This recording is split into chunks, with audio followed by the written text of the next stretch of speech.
নমস্কার বন্ধুরা, মেঘার সাথে বাঙালিয়ানাতে আপনাদের সবাইকে স্বাগত। আজ আমি আপনাদের জন্য লাউয়ের একটা মিষ্টি রেসিপি নিয়ে এসেছি। সেটা হলো লাউয়ের হালুয়ার রেসিপি। ভীষণই টেস্টি আর ইয়াম্মি হয় খেতে। অতি অবশ্যই বাড়িতে এটা ট্রাই করবেন। এটা বানানোর জন্য আমি একটা কড়াই গরম করে তার মধ্যে প্রথমে 1 টেবিল স্পুন মতো ঘি দিয়ে দিচ্ছি। ঘিটা গলে গেলে তার মধ্যে 2টো ছোট এলাচ এবং একটা তেজপাতা দিয়ে দেব ফোড়নের জন্য। এলাচের মিষ্টি গন্ধ বেরোতে শুরু হলে ওর মধ্যে গ্রেট করে রাখা লাউটা দিয়ে দিতে হবে। আমি এখানে দানা বাদ দিয়ে লাউটাকে গ্রেট করে নিয়েছি, আর এটা 2 কাপ লাউ রয়েছে, মানে গ্রেট করার পর 2 কাপ হয়েছে। লাউটা দিয়ে একটু ভেজে নিতে হবে, 2-3 মিনিট মতো এটা ভেজে নেব। তারপর এর মধ্যে দুধ দিয়ে দিতে হবে। আমি এখানে 1 কাপ দুধ দিচ্ছি, এটা 200 ml দুধ আছে।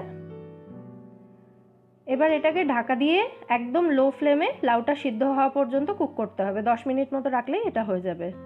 ঢাকা দিয়ে দেব। 10 মিনিট পর দেখুন লাউটা সিদ্ধ হয়ে গেছে। এবার গ্যাসের ফ্লেমটা একদম হাই করে দিয়ে এটাকে নেড়ে চেড়ে একদম দুধটা শুকিয়ে নিতে হবে। দেখুন দুধটা শুকিয়ে এসছে পুরোটা। এরপর এর মধ্যে স্বাদ মতো চিনি দেব। আমি এখানে 1/2 কাপ চিনি নিয়েছি, আপনারা কম বেশি করে নিতে পারেন এটাকে আপনাদের স্বাদ অনুযায়ী। চিনিটা দেওয়ার পর চিনিটা মেল্ট হয়ে আবার একটু লিকুইড টাইপের হয়ে যাবে, সেটাকেও আবার শুকিয়ে নিতে হবে। একটু টেনে এসছে দেখুন চিনিটা। এরপর এর মধ্যে ড্রাই ফ্রুটস কুচি দিয়ে দেবো। আমি আমন্ড আর কাজু এখানে কুচিয়ে নিয়েছিলাম, মিশিয়ে দিলাম সেটাকে। আর সাথে দিয়ে দেব 3 টেবিল স্পুন মতো গুঁড়ো দুধ। যদি গুঁড়ো দুধের বদলে বাড়িতে খোয়া থাকে তাহলে সেটাও ইউজ করতে পারেন, ভীষণই ভালো টেস্ট হয় তাতেও। মিশিয়ে দেব।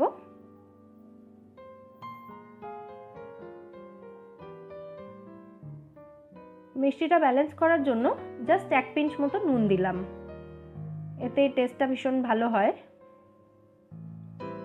মিশিয়ে দিয়ে একদম এটাকে শুকিয়ে নিতে হবে এবার। তারপর 2 চামচ মতো ঘি দিয়ে এটাকে গ্যাস অফ করে ঢাকা দিয়ে রেখে দিতে হবে 5 মিনিট।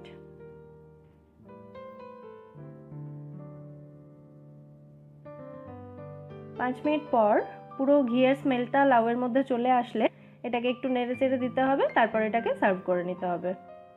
ভীষণই টেস্টি হয়, অতি অবশ্যই ট্রাই করবেন। আর রেসিপিটি কেমন লাগলো আমাকে কমেন্ট করে অতি অবশ্যই জানাবেন। কিন্তু সাজানোর জন্য একটু ড্রাই ফ্রুটস কুচি দিয়ে দিচ্ছি।